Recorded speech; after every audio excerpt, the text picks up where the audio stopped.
So the next part that I want to talk about is getting into Varadero, the Cuban people, and bringing items for the locals.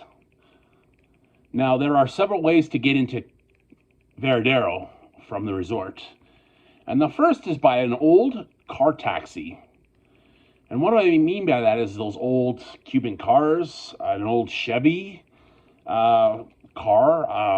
When I came back, for example, I was with that Adam guy, and we ended up coming back in an old 1923 Ford Chevy. Very, very cool. On the way there, though, we were in another one. I didn't recall the date. Actually, in fact, I don't even think we got the date of that car, but it was another old car, probably in the 50s or 60s. But it was really cool. It is definitely worth trying if you're there at least one time, if not more. When I went there and coming back, it cost 20 Canadian dollars to go there and $20 back. Now, that may not be exactly the pricing, but that's what we paid when we were there.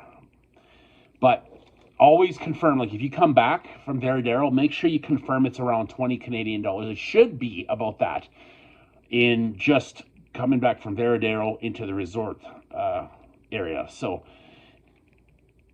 if you do decide to take a cab like that, a good suggestion is if you are with people, minimum 2 to 3, that could save you more money right there by splitting the costs between multiple people. I knew several couples that actually went into Varadero at $20. That was a total of $5 each, splitting, right? So that would be another way to save a little bit of money by splitting it with multiple people. Like I said, I went with this old guy and this other guy, Adam. And on the way back, the old guy had left already by the time we ended up coming back. So he ended up, it was just me and that other guy. So it still costed pretty cheap at the end of the day. Now, but it's really cool. First of all, just to take a car like that, that's really cool. So my suggestion, again, like I said, is to split it if you do happen to have more than yourself and, say, your wife or boyfriend or a couple.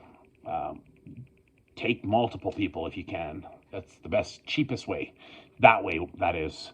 Now, as for the best pricing to get there would be to take a public bus which passes in front of this resort specifically, just on the right side when you're going down to the end of the resort to go past the gates. It's a public bus, like I said, and it's just to the right of the gate of this resort, and it only costs 5 Canadian dollars to get into Varadero, and you can come back with the same ticket. So make sure you do not lose the ticket. In fact, I was told by the lady that was taking us from the bus terminal at the airport to the resort, she said that if you keep the ticket, it'll not cost you more than one ticket. If you lose the ticket, you have to pay for another ticket to get back to the resort. So save your ticket, don't lose it, and you can go to and from Varadero for 5 Canadian dollars.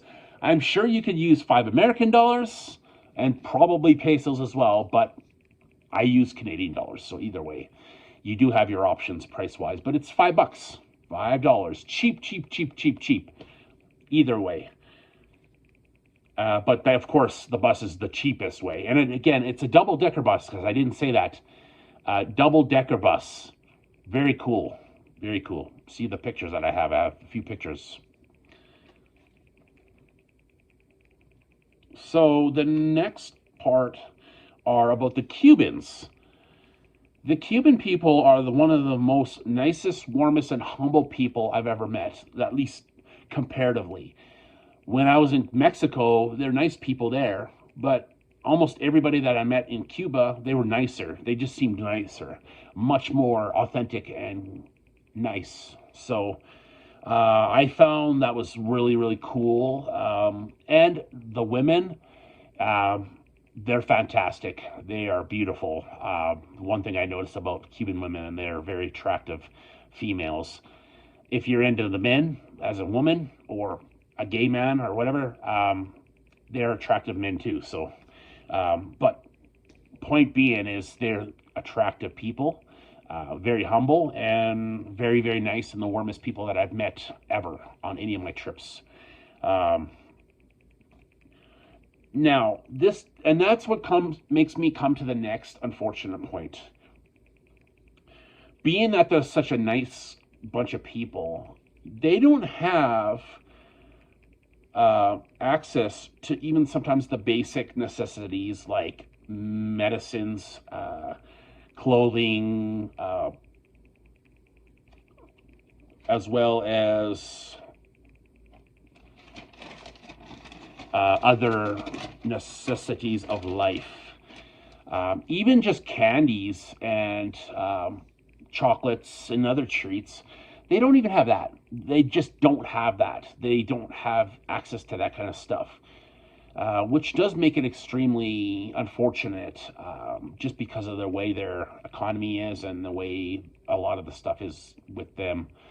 The politics and stuff, it just makes it very difficult to get that stuff, and not even just get that stuff, but they just don't have access to it at all for the most part. I noticed that the couple and their son, they do smoke cigars and cigarettes, or at least the son smokes cigarettes. So they do have. I noticed they do have the cigars, of course, because that's a thing that tourists buy as well. But they do have cigarettes, which are dirt cheap, which I did notice that they had, at least in the resort. And then obviously because they smoke, they clearly have access to that. So they do have that. Now, as for giving people some stuff, I'm going to make this as quick as possible because this is literally just point to point.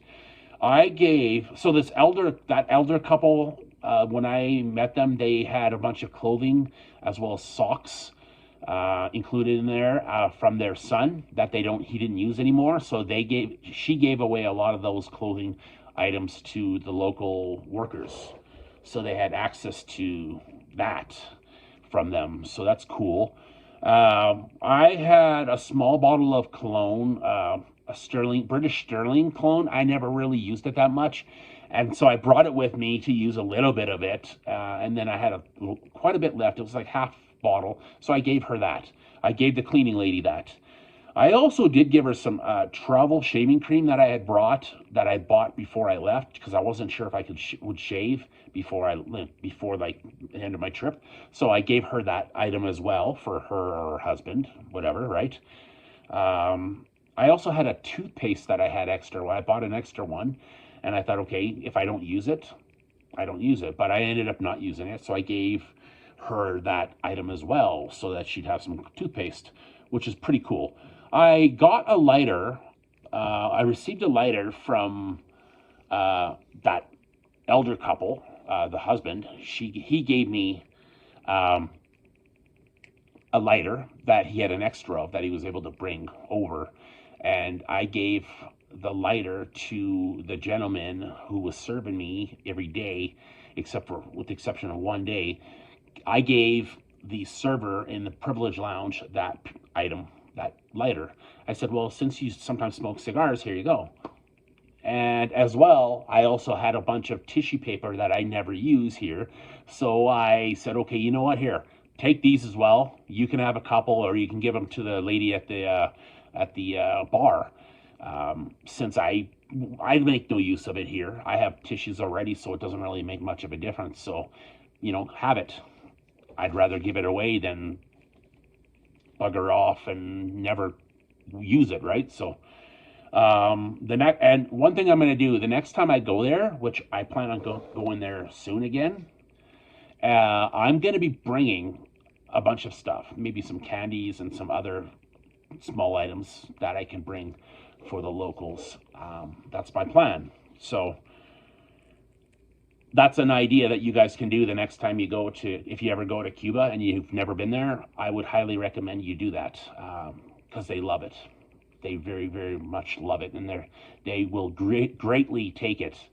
Um, so it's definitely something that they do appreciate. So on to the next parts of my review here. The health spa, gift and cigar shop, and washrooms.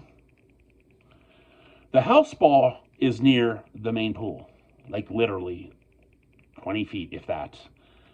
Like one little sidewalk across on the end of one of the pool edges there. As well, as a privileged guest, I had 20 free minutes for the massage. So I added not just the free massage, but I added an extra 25 minutes. So I booked it, like, I think it was day 3 or 4. I booked it that day. And the only person that was available the day that I booked it was the manager, Danilo. Now, I've only ever had women massage me back home here, and I'm like, okay, this is kind of unusual, but I did end up doing the massage. So I was, as I said, I wasn't sure what would it be like for a man to massage me, and I was actually pleasantly surprised. Not only did I take the 20 free minutes, I booked the extra 25 minutes, which cost me only $40 Canadian, which is still pretty cheap. So I was pleasantly surprised on that. I mean, frick, I paid almost twice that much for half the amount of time. So it was okay. So it was a full body massage, and I was pleasantly surprised on that. And Danilo, his massages were a little bit different. Now, typically when I get a massage, it's like, certain areas they work on and such, right? For, say, an hour or, 75 minutes, whatever. And he worked on basically all of my muscles that I would normally have to pay 2-3 just to get a full body massage. Now, he used the typical technique. Larger massage, you just rub down up and down the muscles, like the back, the legs, and in the shoulders and all that, right? But not only did he do it that way, he actually used his knuckles, arms, and elbows to get rest of the areas. And when he did even when he was rubbing down certain parts, sometimes he would use his knuckles, arms, and hands. Like the other ways with his hands and shoulders. And his forearm as well, and whatnot. So it was different. Like, he got basically all of the knots out of my major muscles. But another thing he did do, what I noticed, was that he actually was pulling on like the toes and stuff like that, and he massaged a little bit on the feet. I could have used a little bit more on the feet because my feet do get sore quite a bit.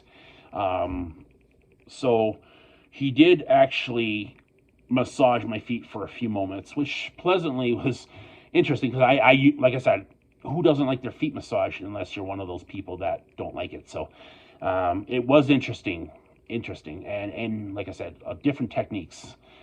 But he definitely got all the knots out of my body, which I appreciated, severely appreciated.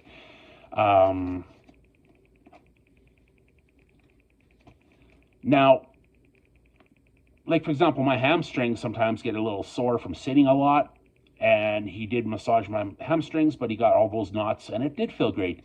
I felt 1,000 times better. Now, I went again. Oh, sorry, one more thing. Like I said about my toes, when he was pulling on the toes to crack them, I've never had my one toe I've injured when I was in Mexico back in 2019, and I've had pain in it off and on for the last 3 years. So when he pulled on the feet and massaged the feet, I had no pain whatsoever since the day he did that. I mean, now that I've been back, it's been a little bit, but comparatively, so much nicer. So I was so much appreciative of that. So I did go for a second massage, by the way, with a lady named Nedis. It was a 50-minute massage for about $85, which is okay, not bad. It was getting closer to the pricing back home here. She did a good job, but honestly, just because of Danilo, I actually liked his massage better because he has a stronger grip on massaging, and just some reason I enjoyed it better because of that, right? It's because, again, I also really enjoy deep tissue massage, not the lighter massages. Not that she didn't do a good job. She did a decent job, but I just prefer the firmer grip. So appreciate that as well with that part of it. So I can't complain. Now, the building did have a hot tub in the back. It was closed, by the way, at that time. And there was also some outdoor massage tables, which was only used, which I think was used when it was busy. I think when they needed extra rooms, they would use those outside tables. They were kind of partially blocked off, so you wouldn't be able to see the massages, right? So there was privacy there. But again, they never used them because there's not a lot of people booking massages. But they also had a facial treatment room like next door to so the one I was in was actually for a couple massage.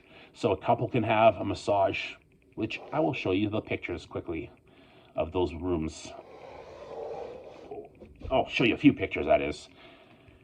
And honestly, I would come back if the prices are right for the 2 weeks holiday. I would come back again for just the massage alone. Oh yeah. Now, the gift shop, I didn't use it, so I can't give you any ideas on that. I'm sure they have some basic stuff. The cigar shop, on the other hand, was okay. I mean, it was like anything else when you purchase items on the resort. They are a little more expensive. I bought a Jose Pedre, which I'll put it on the screen, the name of it. One cigar, yay big.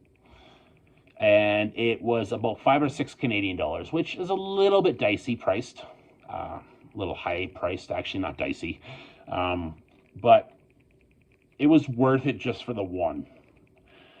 I did hear you can get a pack of cigarettes, not cigars, cigarettes at that same cigar shop for about 200 pesos, which is about 150 to 200. $1.50 to $2 Canadian. So for the bathrooms, on the same hand here, there are resort bathrooms throughout there. One by the privileged pool, one by the main pool, for both men and women, so they're separate.